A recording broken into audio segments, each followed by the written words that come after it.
go. Cheers, everybody. Welcome back to Good Bets, Good Times. This is the podcast for all of my recreational DGens looking to level up their sports betting game and have a good damn time doing it. I'm your host, Nate Tuttle with NT Sports. Thanks for tuning in. This is episode 24 of this podcast that I've been doing since last May, Super Bowl 60 edition. It is the season finale, as this is our last football game for a very long time. A little bittersweet. On one hand, it sucks. There's no football until August, really. On the other hand, I do have a special guest joining the podcast today, which I'm pretty excited about. I couldn't do it alone. I wanted to do a Super Bowl episode tonight, and I had to call a little backup. So welcome to the show, my longtime friend, fellow football guy, ball knower, fantasy football league mate, 2023 Tuesday Morning Tears League champion, all-around stand-up dude, Jordan Viebranz. What's up, dude? Thanks for joining. Yeah, thanks for having me hop on with you. Appreciate it. Right on, man. So, yeah, we're going to talk some Super Bowl. I want to get your thoughts, too, on what's been going on with the coaching carousel in the NFL lately. Particularly, we've both been going through it. Steelers fan here, Browns fan over there. It's been interesting. So, everybody, grab a beverage, kick back, and let's talk some ball. I love guys who like football. And guys who like football, they like me back, and I like them back. So, starting off, I think all of the coaching vacancies have been officially filled, correct? I think I just looked at it a little bit ago. It was Kubiak, I believe, was the last one to fill his spot with the Raiders. Yep, Kubiak was the last man standing. He got hired a few days ago, and every team has a coach. Some teams I think have better coaches than others. I don't know. First of all, I got to ask, how you feeling about Todd Monken? So my opinion has changed over the last few days as I learned more about him. I learned more about some of his beliefs. Just hear him. I listened to the radio this morning on the way to work, and they said he won the press conference, which is easy to do. But I kind of like his overall approach to everything. He talks a good game, but I do think he's deserving of a head coaching position. He's been at it for a long time, been in a lot of different roles, including previously with the Browns as a partner of Freddie Kitchens, the forgettable. He was on the offensive staff. Yeah, Kitchens. Yeah. Okay. So he was on the offensive staff with Kitchens, and so apparently they did not get along very well that year, which it definitely showed on the field. So I'm looking forward to it. I don't think as a Browns fan there's a way that you can't look forward to it. I mean, I think there were a lot of things about Stefanski that were good and that I liked, but there were really questionable in-game decisions that I think we saw week in and week out that nobody really understood. So it's always nice to get a little bit of a breath of fresh air, fresh perspective on things. And if he's up to the task, I have no choice but to back him. So. Yeah, man. I'm glad to hear he won the press conference, man. That's a win's a win. Hey, 1-0. Yeah. I'll give it to him. But yeah, I agree. I think he comes from that Ravens offense where they had a really strong run game. He's got Quinshon Judkins and what's the other running back you guys have? Sampson? Yeah, we got Dylan Sampson. Yep. Good O-line, good defense. I mean, I think it's a solid fit, solid hire overall. Jim Schwartz is gone, correct? Did he officially? Not officially. So he's still under contract with us. Okay. So Mary Kay Cabot, she actually said today, she's like, there's two directions that it can go. He can either retire or he can be the defensive coordinator for the Browns. Those are the only two options, which I'm not sure I believe, but that's what it sounds like. So the decision hasn't been made yet. So we'll see what happens there. Yeah, I heard he was a little upset he didn't get the head coaching job. So he's kind of like making an ultimatum. Like, I want to leave. Yeah, it's a little bit odd. I don't know if it was just more courtesy interviews and giving him a second interview, just because he's been in the building now. So we'll see. But I do think there's something interesting about all that. So Monken is pulling a lot of that Ravens coaching staff to Cleveland, and it's like Harbaugh is not pulling that coaching staff to New York. So I'm curious why that is. It's Hmm. interesting to me why people are choosing to go follow Monken to Cleveland and not follow Harbaugh to New York. Interesting. Yeah, I mean, we'll see what happens there. I mean, I feel like they need to do whatever they can to keep Schwartz around. What he's been able to do with that defense. I mean, he has the rapport there. It sounded like some of the players were a little upset that he could be leaving, but yeah, hey man, Yeah. Well, and fun stuff. if nothing else too, I mean, just the thing that the Browns have lacked for years now since they've returned is consistency. So I don't care if it's a coordinator position or the head coaching position. Like I do like to see some consistency there. So I wouldn't want to see him go quite yet because I think he still has a lot to do, and I actually think he still has a lot to prove because we were not immune to getting gashed by the run time and time again, and so I think that's an area where he struggled a little bit. I think, and I've talked about this with some of our other friends, but his in-game adjustments I think were lacking. It was not this past season, but the season prior. He had MJ Emerson covering Malik Neighbors one-on-one, and it took him an entire half to figure out that you should probably put Denzel Ward on him and just man up against him. So some of those things I like to see cleaned up a little bit, but overall, he's a great coach. The guys like playing for him, it seems. So I'd like to have him back. Good veteran coach at the coordinator position. It's hard to find these days. These guys always get hired up for head coaching spots. I'm sure he wanted another chance too, and he still may get it. I mean, best case scenario for him is he comes back to Cleveland, coaches a great defense, and then maybe gets a shot next year somewhere to be a head coach again. So yeah, actually, I don't know how old. I think he's mid 50s, somewhere around there. I don't know exactly how old he is, but he's still got some time. Is he 62? because the Pittsburgh Steelers hired a coach who is, I believe, 62 years old, and Mike McCarthy. So I mean, hey, you can never be out of the. He is 62. Wow. So I mean, hey, never too old. How old is Jim Schwartz? Let me look it up. I'm curious now. Jim Schwartz is 59. Yeah, he's a young man. Oh, okay. He's got time. Yeah. How do you feel about Steelers situation? It's growing on me. At first, I think I was probably in the same boat you were when they hired Monken. At first I was like, what are we doing? Like it just seems like status quo, like bringing in a guy who has been fired from 2 other jobs. He's old. What does he really bring to the table? He won me over. Also, I think he won the press conference. He was basically in tears. He's a Pittsburgh guy. Like he's a Yinzer through and through. So like this is like his dream job. He finally made it to Pittsburgh, and he pulled him at heartstrings a little bit. And during the press conference, talking about the city and the team and the history. So it's like, okay, I'll give you a chance, Mike. Let's see what you can do. But at the same time, it's like this is a new age of football. We've seen what happens with a lot of these older coaches who the game just kind of passes them by, and it's time to move on and, bring in some new blood, some new, more innovative minds. But I'll give him a shot. I do say the one thing I like about McCarthy is he does have the history of developing quarterbacks. And I think what Pittsburgh was thinking here was that we don't have a quarterback and we need somebody proven to come in, and above anything else, we need to find the next franchise quarterback for the Steelers.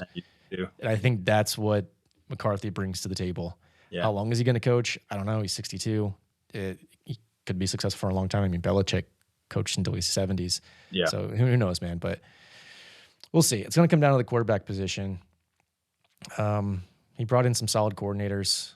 They're hiring new positions that some of these other teams, like the Rams and the Niners, like these passing game coordinators, offense, defense, run game coordinators, like these weird positions on the coaching staff that Pittsburgh has never done. They've never had like these specific type of coaches, but he's bringing in some other folks, and we'll see. I don't know, man. I'm just at the point where it's been a decade of 9-8, 10-7 seasons, and it's like it's hard to get excited that there's going to be something different. But and even like being a Browns fan, I recognize that that's unacceptable in Pittsburgh. If you look at the history of the franchise. 9-7 is not going to get it done. It's not going to keep people happy, and it's I mean, certainly not going to keep people building if it's repeated season in and season out. One thing that I read about McCarthy that I thought was pretty interesting, that if you would have told me that this was fact, I probably wouldn't have believed you. I had no idea he went 12-5 3 years in a row with the Cowboys.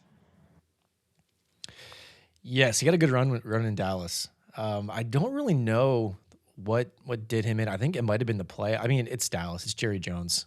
Yeah. I don't believe he won a playoff game in Dallas with those really good regular seasons. I know Dak had some injuries. There was one year he went 5-2 with Cooper Rush when Dak got hurt.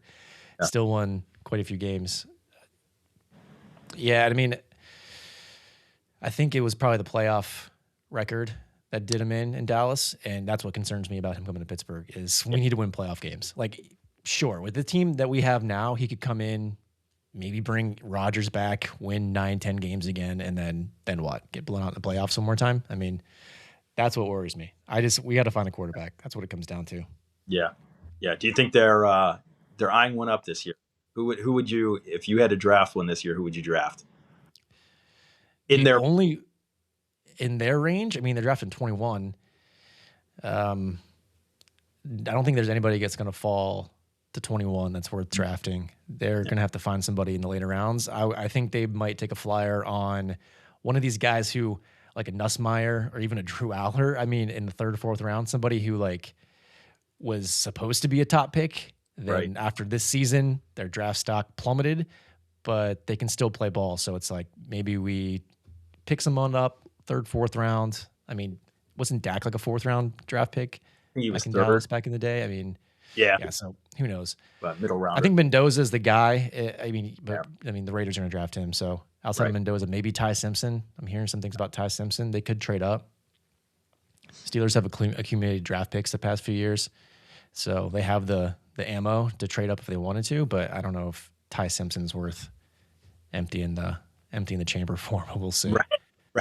Right. My dream was they would finally decide to do a tank season and get a good high draft pick next year. Yeah. But that's not going to happen now. So hopefully we get a late round flyer. Maybe he can use his QB magic and turn somebody in the third, fourth, fifth round into an actual decent quarterback. And we got Will Howard. Don't forget about Will Howard now. Yeah, you saw that playoff run that he made with the Buckeyes. Now, mind you, he's got talent all around him with them, but he's a capable guy. He is capable. Guy. He's a little bit older. He's the kind of quarterback I think could win games in Pittsburgh. But I mean, we haven't seen him. I mean, we saw a little bit in the preseason, but did we see? We think he was hurt. I don't think we've seen him take a snap. So who knows? I mean, maybe he's something, maybe he's not. 6th round draft pick. We'll see. But that leads me into the Super Bowl topic. And one thing I wanted to bring up, because this got me thinking about, I just mentioned tank season. When you see the New England Patriots go from Bill Belichick, Tom Brady winning Super Bowls to 2 or 3 seasons of just being awful, and then drafting Drake May at number 3, I believe, hiring Vrabel, and now they're back in the Super Bowl. And it's like we both have teams who consistently do the same shit over and over again and have struggled, for a decade or more. And it's like, that's my point around. I kind of wish we need a quarterback. The only way we're going to get a quarterback is getting a top 10 draft pick, even top 5 draft pick, unless we get lucky in the late rounds. But it's like, man, it kind of frustrates me a little bit seeing the Patriots back in the Super Bowl. Yeah, absolutely. Especially, and like I said, coming from being a Cleveland Browns fan, where I don't know the exact number of the quarterbacks that we've had starting for the franchise since we returned. I know we talk about that a lot, but yeah, I believe it's over 40. So for some reason, we just cannot find one that sticks. I don't know what the issue is there. And it's not to say that we haven't had at least competent quarterbacks in the building. I mean, Stefanski won 11 games with 5 different quarterbacks. It's like, how does that happen throughout the course of a season? But yeah, it is frustrating. I think a lot of the frustration comes from the fact that it is the Patriots. I think I think if it were another team, it wouldn't be as apparent. But yeah, the Patriots definitely add a different layer to it. But yeah, you just got if you find the quarterback and you just find guys that can do their job, you can win games and you can turn it around really quickly. I mean, the Redskins did that with why is his name escaping me right now? Daniels. Daniels, The Red, yep. that with the Daniels, and they rode that all the way to the NFC Championship game, and so it's possible, it can happen. I think a lot of things need to go right, but yeah, the fact that it's the Patriots is rough. Yeah, and the path that they took to get here too is another thing. It's like everything fell perfectly for the New England Yeah. Patriots this season. They're scheduled throughout the season. The playoffs, Bo Nix getting hurt in the AFC Yeah. Championship game. It's like Boston fans, New England fans. I mean, they're going on what, like 3 years with no championships in their city, and all of a sudden it's like, Right. here we go again. Yeah. Yeah. I saw something on X, a video that somebody posted. It was like, let's do a recap of the New England Patriots journey to the Super Bowl. And it showed all the quarterbacks that they had to play against. And these were like C-list quarterbacks. I mean, we're talking about Spencer Rattler that they're playing, Yeah. Stidham. And it's just like, man, you couldn't have laid it out any better, or maybe even any easier to get there. I don't know. They don't seem like they're right now. And honestly, I think that's going to come back to bite them in the Super Bowl. I think so too. Yeah, we'll talk about that here in a second. And the Seahawks too. So another thing that's hilarious, and one of the other big storyline is Sam Darnold. So this guy, top draft pick, goes to the Jets. Like same story. I mean, the Jets are an awful franchise, and he flounders. He bounced around. He was with Baker in Carolina this season as a backup. Then he went to the 49ers and had a few decent starts, replacing Purdy. Showed some life. I think they got him a contract with the Vikings, put up 14 wins. For some reason, the Vikings decided they didn't want to keep him and go with J.J. McCarthy. So then he goes to Seattle, and now he's in the Super Bowl. It's like these cases, what we're seeing this year is feels like it's so unprecedented. How many quarterbacks have started and probably going to win a Super Bowl who have bounced around from so many different teams, especially after being a number 2 draft pick. Was he 2 that year? Baker was 1, right? Baker was number 1. Yeah, we took Baker 1. So yeah, I don't know off the top of my head if he was number 2, but yeah, I mean he was high off the board. Yeah. So it's like another thing is how many of these young quarterbacks that these teams are drafting that don't work out are just not put in the right situation and not getting the coaching and the time to develop. Yeah. And sometimes these guys are late bloomers. Sam Darnold, man. Although we'll talk about this too, but I've been saying this all season long. I've been waiting for Sam Darnold to make some costly turnovers or do something that's going to cost Seahawks a win, and he hasn't done it yet. So we'll see what happens in the Super Bowl. But yeah, man, this weekend, big game, Sunday, Super Bowl, LX 60, I believe, is that number that I'm looking at. Patriots, Seahawks. Seahawks are 4.5-point favorites right now. What are your initial thoughts on the game in terms of winners, spread, whatever you want to talk about? Yeah, so obviously, I think Seattle is the team to kind of go with here. I'm impressed with what they've been able to do. I cannot believe that they're 16-3. I mean, before the season started, I thought they'd be a strong team. Their defense is unbelievable. I mean, they're just playing lights out. Strong running game, which to kick it back to fantasy football as a Genti owner, I'm thrilled that Kubiak will now be the coach of the Raiders. But I digress. So yeah, I watched a video earlier today of JSN just because I don't get a lot of chance to see him play, and when you're just watching the game on TV, you don't really get a chance to see the routes develop for the receivers. Man, that guy runs the cleanest routes that I've seen of anybody in recent memory. I mean, he's making guys look absolutely terrible at their job. And so I think, with the season he's having, the way Darnold's playing, their ability to run the ball and their ability to play defense, I don't know how the Patriots, with how they've played and who they've played against, I don't know how the Patriots come away with the win. I'm on the same. Yeah, I'm aligned there. I think the Seahawks win this game. To your point, I mean, there's a lot of talk about the Patriots' schedule, and the only reason I would have to give the Patriots a shot in this game is the coaching staff. Yeah, meaning Vrabel. This guy, he's a veteran. He's been part of the Patriots organization. He's won Super Bowls as a player. McDaniel's the OC. I feel good about these two scheming something up or scheming enough plays up. They know Sam Darnold. They've seen the tape. They know this guy can get flustered. He hasn't much this year, but I think they can get creative on defense to get in his face, put some pressure on him, possibly make him make mistakes. I still think the Seahawks win outright. I do have, so the line is 4.5.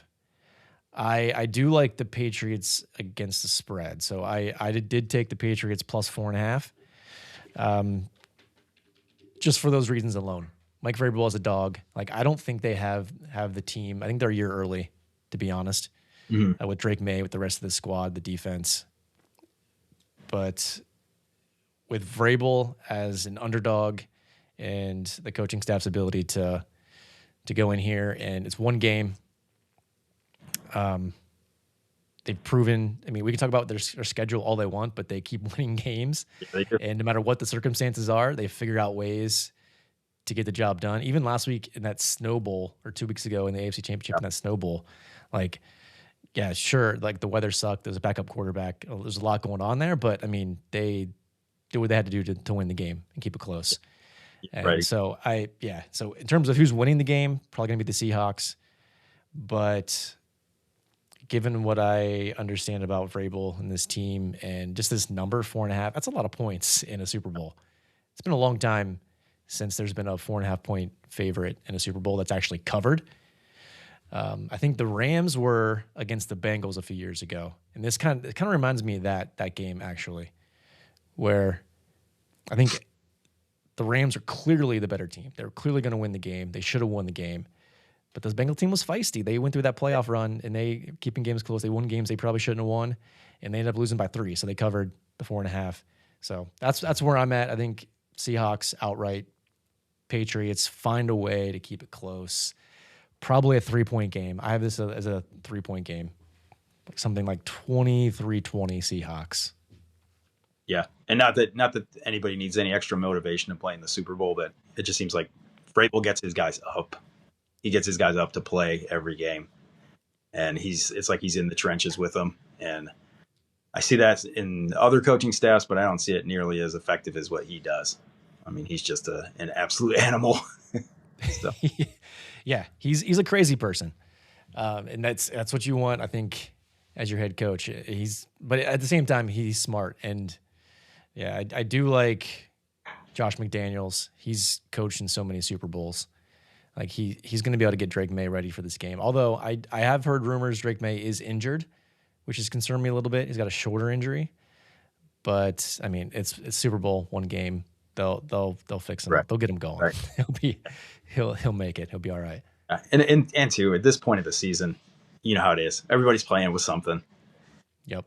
Be as minor as it can get, and people will still kind of make a big deal of it. I don't know the extent of the shoulder injury. They've kept it under wraps pretty well, it seems, which is totally understandable. But like you said, it's a Super Bowl. You're playing in the Super Bowl. I mean, Darnold's got an oblique injury. They said the last couple of weeks he's been getting pain injections in it. Like, people are playing. They're going to play through it. Yep. Yeah, man. So the other thing I wanted to talk to you about, and it's one game, right? It's very difficult to pick a side or bet the spread in the Super Bowl. So the fun part about the Super Bowl is there are a ton of player props to dive into. I wanted to run some past you, get your thoughts on individual players and what their lines are, and see what you think on some of these props that I've been eyeing up. So I'll start with the ones that I've actually bet so far, and we'll go on some other ones that I'm thinking about. First one, Travion Henderson. So I got him. His line was 0.5 receptions. So basically, he needs one catch. So I bet the over there for him to get one catch in the Super Bowl. The reason this line's so low is he hardly played against the Broncos, and he hasn't really had a good playoff run. There's rumors that he could be like in the doghouse with the coaching staff, or there's something else going on there. But at the same time, my thought is he had a really good season. He only had a few games where he didn't have a catcher. He wasn't involved in the passing game. And he's a playmaker. This is the Super Bowl.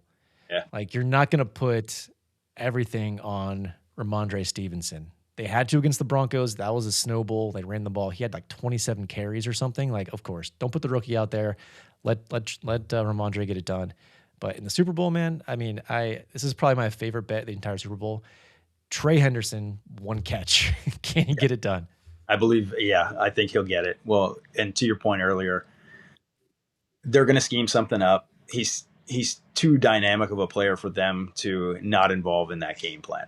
And that's just the fact of the matter. I mean, so for him, I actually can't believe that that's the prop is, 0.5. So I think, he he's just got to run one screen and he ends up getting it. I mean, I don't see how that doesn't happen. Yeah, and I spent way too much time looking at his season game log, and his playoff, the past couple games, he hasn't done a whole lot. He was non-existent. I still think that's chalk that up to the weather and the situation. Yeah. He only got a handful of snaps against Denver, and he didn't do much against the Texans either. But early, like most of the season, when they were in competitive games, he got targets, he got catches, he got carries. Like, he was heavily involved in their game plan. So, sure, maybe he did something. Maybe they saw something on tape that they don't like, and they didn't want to involve him in the past couple games. But this is big play Trey, man. Like, this guy's explosive. You can't have this guy sitting on the sidelines during the Super Bowl. You drafted him. I mean, you used a pick on him. You knew what kind of player you're going to use. Yep. So I love Trey. And then on the flip side of that, I actually have Ramondre Stevenson rushing attempts under 14.5. Oof. So, the reason I like this one is just the game flow. Like, okay, he did have 27 carries last game. Okay. But at the same time, if I'm believing that Trey Henderson is going to get back involved somehow, he's going to get more snaps. And I also believe that they're going to need to score points, and they may be playing from behind against the Seahawks. And I just don't think they're going to run the ball that much with Stevenson. So under 14.5, it was a good price. It was only minus 105. So it was a fairly cheap bet. But yeah, curious your thoughts. Do you think Ramondre is going to get a good run? Do you think they can run the ball? And do you think they'll be able to run enough rushing plays to actually get him enough carries in this game? Yeah, I definitely think they're going to run the ball, right? But Ramondre Stevenson is one of those players that I never have any idea how he's going to perform. I am such a bad predictor of how Ramondre Stevens is going to perform. I had him in a redraft league a couple of years ago, and I would sit him and he would rush for 100 yards and a touchdown or whatever. I would start him and he wouldn't do anything. So I actually dislike talking about him quite a bit, but that's okay. No. Sorry, I didn't mean to trigger you. Sorry. No, we can change the topic. No, I'm good. But I don't know. That's a tough one. I mean, they like him. I'll go with you though. I'll go with you. Yeah, because if they are going to like you said, if they are going to involve Henderson, then just by default, his carries are going to go down. I think Seattle's still going to possess the ball. So I think Seattle's going to get a lot of time of possession too, which just, further decreases his ability to have the ball. So, yeah. I could see it. Yeah. Yeah, I mean, it's one of those things where I'm pretty much looking at just the game script and how many plays are going to be run, and are they going to be able, I mean, they're going to try to establish the run, obviously. So, I mean, he could get 8, 7, 8, maybe even 10 carries in the first half. But second half, if it's a close game, possibly. But I feel like they're going to need to pass the ball, and they're a pretty pass heavy team actually. Right. I think they pass close to 60% of the time. So we'll see. We'll see. I'm going under Ramondre. I didn't go yards just because he could break one, but just total touches there. Yeah. Austin Hooper. I got on some Austin Hooper. Oh God. Is okay. I don't know if you've looked or not, but can you guess what his receiving yards line is For the game? Oh geez. Like 5.5.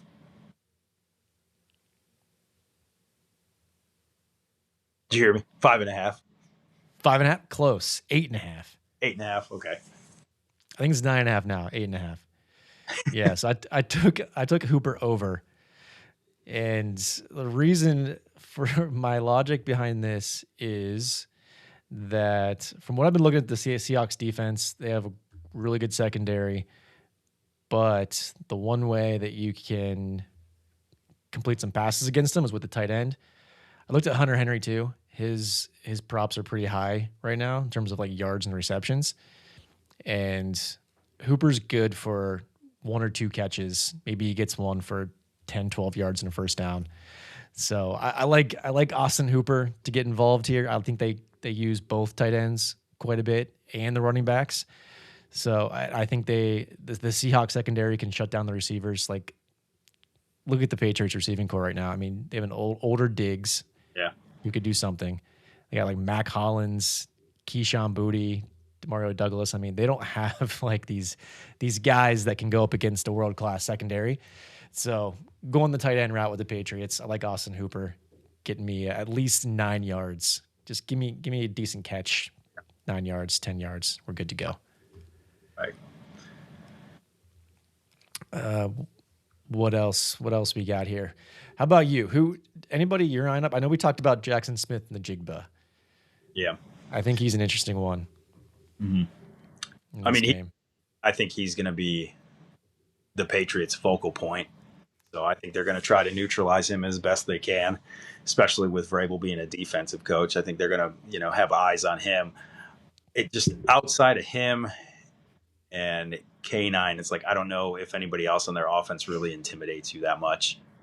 I think like what AJ Barner is their starting tight end, which he has been, to be fair, like he has been serviceable. I think he was a top 10 fantasy tight end this year, if I'm not mistaken. Which he's been serviceable, but I wouldn't say he's dynamic by any means. How old is Cooper Kupp now?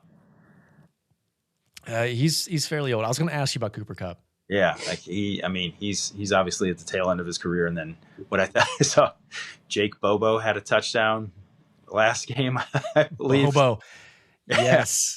It's just a weird combination of people. I mean, if I'm the defensive coordinator, like that's who I'm focusing on is JSN. So, but he really hasn't had, not that I can remember off the top of my head, like everybody focuses on him, and he's had an outstanding season. I mean, he's just absolutely incredible. So, I mean, I wouldn't put it past him to do it again, but yeah, his receiving yards are set at 94.5, which is a lot. To your point, the Patriots and Vrabel, and I mean their philosophy going back to the Belichick days is take away the best player in the other team and make them do something different. So, yeah, is it JSN? Probably could be Kenneth Walker, but I think JSN is going to be the focal point, which is going to leave some opportunities for AJ Barner, Cooper Kupp, Rashid Shaheed.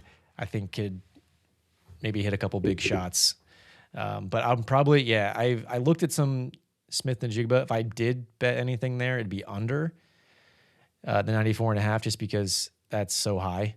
That And is he's probably going to be one of the most bet. That's probably the most bet props in this game. He's usually the best player. Had this strategy last year with Saquon Barkley.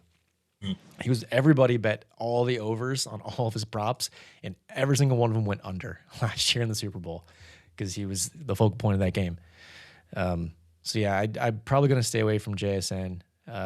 Although maybe look at like a touchdown, like scoring, like an anytime touchdown, but probably no props there. I have been intrigued by Cooper Kupp though. His receptions are only 2.5. I think given his experience, especially Super Bowl experience, I mean, he was MVP of that Super Bowl a few years ago. It's hard to think if they're going to focus on JSN and trying to shut him down, which they won't be able to, but they're going to try. I think that opens up Cooper Kupp a little bit too. So I might go Cooper Kupp over 2.5. See if he can get 3 catches. Right, for sure. And Cooper Kupp, he's been doing it long enough. He knows how to read defenses. He knows how to find holes where he needs to. And now, Darnold's a savvy veteran now. So Darnold's going to be able to find him, I think. I just think, 2.5 is not that many. No. You brought up Bobo too. Bobo's only half reception. He needs 1 catch to hit his over. Oh, so I go over. I feel like I got to bet Bobo just out of spite. You're right. Right. They got to get something. They got to get something to him. Yeah. Just for fun. That might be a fun bet just to cheer for. I want to see Jake Bobo get a catch in the Super Bowl. Yeah. At least one. And his name is just so fun to say. Yeah. Who's that? What channel is the Super Bowl on? I'm thinking about announcers right now. I think it's on NBC. Is it NBC? I don't know. Look here. I want to hear Chris Collinsworth talk about Jake Bobo. So I may just have to make this play and root for it. I want to see Chris Collinsworth slide in from the side of the. Here's a guy. There, I did see one prop bet. Will Chris Collinsworth mention Patrick Mahomes during the Super Bowl? I think I may need to take that bet. It's like a guarantee, right? Like that's a given, or maybe Josh Allen. Yeah, he'll probably mention Josh Allen, but like it's Mahomes. This is the first time in 4 years since Mahomes has not been in the Super Bowl. Yeah. So it's like, or Brady. It's going to be one of those things where it's like, oh, it's been a decade since Brady or Mahomes hasn't been in the Super Bowl. Yeah. So that could be a good one. It'll be the meme where the guy has to decide what button he's going to press, and it's like, do I mention Patrick Mahomes or do I not? Yeah, we'll see. We'll see if he has money on it or not. Let's see. What else? We talked about the spread. We talked about some props. I'm trying to think if there's any other players that are interesting. Actually, I want to run through some of the fun, this like stupid props that they always have for the Super Bowl. Where did they go? I got too many screens up. Here we go. First one, coin toss. Heads or tails, man? What do you got? Oh, I'm going tails for sure. Tails never fails. Yeah. Tails is the all-time leader. Tails is 31-28 in the Super Bowl. So going with the favorite there. I like it. I'm gonna go tails too. I always pick tails. Tails never fails. Why not? Let's do it. Gatorade color. What do you got? We got orange, blue, purple, and green are the favorites right now. Clear is the long shot. Plus 1,100 if you want to get crazy. Clear, yeah. They have clear Gatorade? Oh, yeah. It's happened. Huh. Interesting. I didn't know that. Well, I would not bet on clear. I'll go blue. Fair. Both teams have blue in their color scheme, so that's a good choice. I like that. Blue's plus 260. I like blue. I'll go blue as well. I like blue. Yeah. Okay, jersey number of the first touchdown scorer. This is a tricky one. Ooh. So you got to think about the players and what numbers they are. So just to give you some context here, Kenneth Walker is number 9. 9. Smith Najigba is He's a single digit too, right? Is he 11? I can't remember. Yeah. Okay. So I forgot to give you the number. The number's 11.5. So over under 11.5, jersey number of the first touchdown score. It's under's under's the favorite, -125. And I think we got Kenneth Walker, Najigba, Cooper Kupp, Drake May, Diggs, and Booty all under 11.5. And we have Stevenson, Barner, Henry, Rashid, Trey Henderson. So yeah, I mean, I think under's the play there. I think it's got to be Walker, Najigba. Yeah, I mean, maybe we get an AJ Barner and it goes over. I don't know.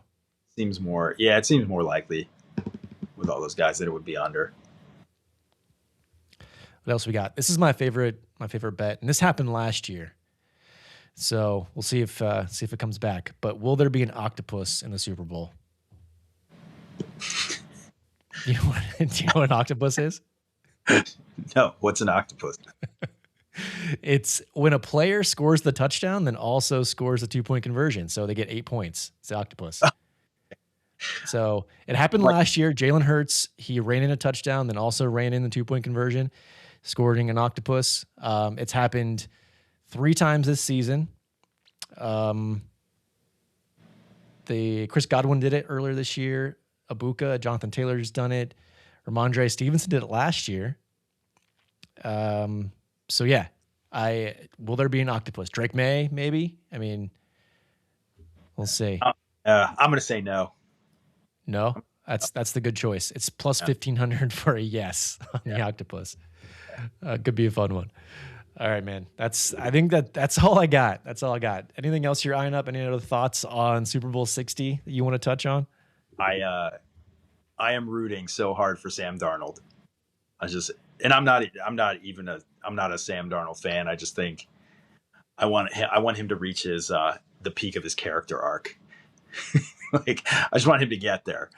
I would hate for him to get all the way to the Super Bowl and then lose, and then now you kind of not necessarily confirm what people had initially thought of him in his early years in the NFL, but like, I would just love to see him get over the hump, mainly because it's even more of an indictment on teams like the Jets. Just how bad of a franchise they are. I love to see franchises that, in my opinion, are worse than the Browns. So I think the Jets would be in that category. Yeah, yes. Yeah. I think if Sam Darnold can win it, in a weird, bizarre world way, it helps the Browns look better. But no. But I just want to see him go out there and play, because I think he's been good all along, and he's just been in unfortunate situations. But I mean, 2 years back to back, he's played very, very well. And I also think it's hilarious. The Vikings GM just got fired, and I wonder if that has to do with the fact that now Sam Darnold's playing in the Super Bowl, and you have to deal with McCarthy over there. And Justin Jefferson has put up numbers with every single quarterback except for one guy. Yep. So I've heard those rumors that firing had something to do with Sam Darnold and them not wanting to retain him, and then taking McCarthy and wanting to roll with JJ instead. Because that was probably his. I mean, I know Kevin O'Connell had some involvement in that McCarthy pick, but at the same time, that's if you're a Vikings fan and you see Sam Darnold win a Super Bowl after what you endured this past season at quarterback with JJ McCarthy, and man, I can't even think. Who else did they even have this year? I can't even name the other quarterbacks when McCarthy was hurt off the top of my head. I want to say like Carson Wentz. Was it Carson Wentz? Carson Wentz. Yes, it was Carson Wentz, because he beat the Browns. That's right. Yeah, in Steelers London. Played them in London. Yeah, because the Browns played them in London, and then the Steelers played them in London. It was Wentz. Damn. So you had to go through Carson Wentz and JJ McCarthy instead of having Sam Darnold, who won you 14 games in the previous season. So, yeah, I mean, that's a fireable offense, I would say. Yeah. Well, the other thing, too, is like, what did JJ McCarthy do aside from getting drafted that would give him the keys to the franchise? Like, why? I just don't understand it. Yeah, I mean, I know they spent, 11th overall pick on him, but at the same time, like, dude, let him develop. Like, if you think he Yeah, might be right, the guy, why not re-sign Darnold for a few more years, see what you got there right. after he won you 14 games, and then see if McCarthy is the guy after 2 or 3 years. Yeah, that's mismanagement Yeah. for sure. I'm surprised O'Connell. Well, I guess O'Connell's the head coach. He may have got overruled there. No. We'll see. Yeah, I'm with you, man. I love the idea of Sam Darnold winning a Super Bowl after the Jets failed him. The Panthers didn't even really give him a shot, and the Vikings, after what he did for Minnesota, just letting him go like that over to Seattle. Yeah. And I don't want to see the Patriots win another Super Bowl this season. I can't stomach that thought of the Patriots back on top of the NFL. So I mean, I think they're going to be good every year with Vrabel in May. But yeah, I'm going Seahawks. I like Seahawks to win the game. I think they will win the game. Should be a fun one. What do you think of the halftime show? We got Bad Bunny. You a big Bad Bunny guy? I'm not a big Bad Bunny guy. No. No. No. No? To be fair, I haven't really listened to him at all. Not into Latino hip hop? No, I don't know much about him. No, same. But anyways, I just universally, I think the halftime show is always pretty terrible. But yeah, I'm not a halftime show guy. Like, I don't like. I don't really watch. What was the one? Actually, there was one. Was it? Who was the halftime show? Was it Kendrick Lamar a couple years ago? Was that last year? I think it was last year. Yeah, that was decent. Yeah, that was solid. Yeah. Yeah. There was a year, I think it was The Weekend, where he was going through the tunnels with all those mirrors and lights. And like you couldn't tell what the hell was going on. And it was just his face right in front of you. Yeah, I remember that was that was the Buccaneers. Yeah, it was like 2020. Yeah. Yeah. Well, all right, man. I think that's all we got. I wish we had more football to talk about, but this is it, man. What are you going to do? Like, I got to ask you, how do you feel? Like, what are you going to do without football for the next 4 or 5 months? What are your plans? That's a tough one. Well, the Jackets are playing well. They're playing out of their minds right now. So we'll have AHL and NHL playoffs here coming up before we know it. So hopefully the Blue Jackets can keep it rolling and get in the playoffs, which, they're on just a crazy, crazy run. They've won 9 out of the last 10 games. They ditched their coach. I didn't know that. Yeah, they ditched their coach and, brought a guy in off the street, essentially. He was retired on bonus. And, he's got him playing well. So I'll probably do that. Maybe catch up on some shows. We got Disney Plus back. Okay. Yeah. So Disney Plus, yeah. Yeah. Probably catch up on some movies there. We watched Pirates of the Caribbean the other night. So it took us 3 nights to finish it. but You try to watch it with the kid, or like, are the kids around? after they went to bed. Yeah. We made it, I think, like 45-minute chunks. Yeah. I know what that's like, trying to get through. Yeah, I don't know the last time I've watched an entire movie straight through, just like in one sitting. It's been a long time. Yeah, I think let me ask my wife real quick. Did we make it through Bill and Ted's Excellent Adventure in one sitting? Yeah. Yes, we did. Yeah, I get the thumb. Yeah, we watched. That was the last movie that we made it through. Bill and Ted's Excellent Adventure. Damn, I love that movie. Yeah, it's a great movie. I gotta know, where is that streaming?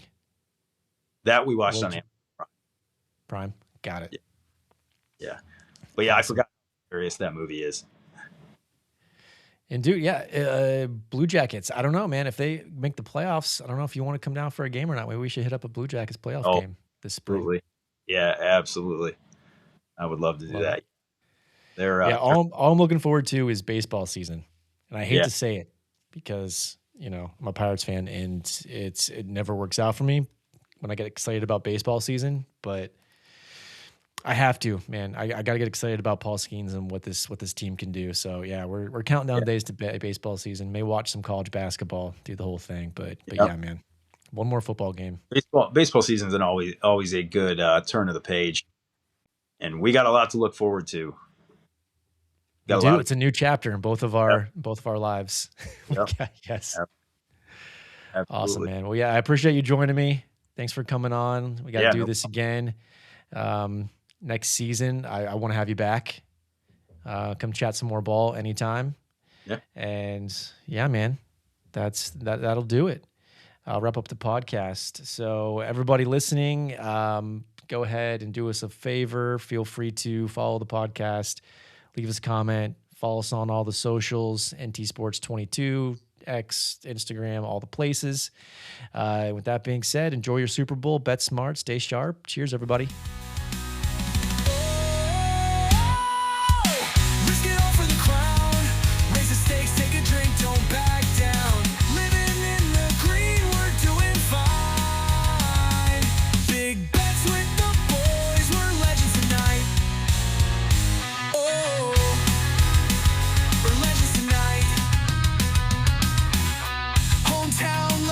Tales are told,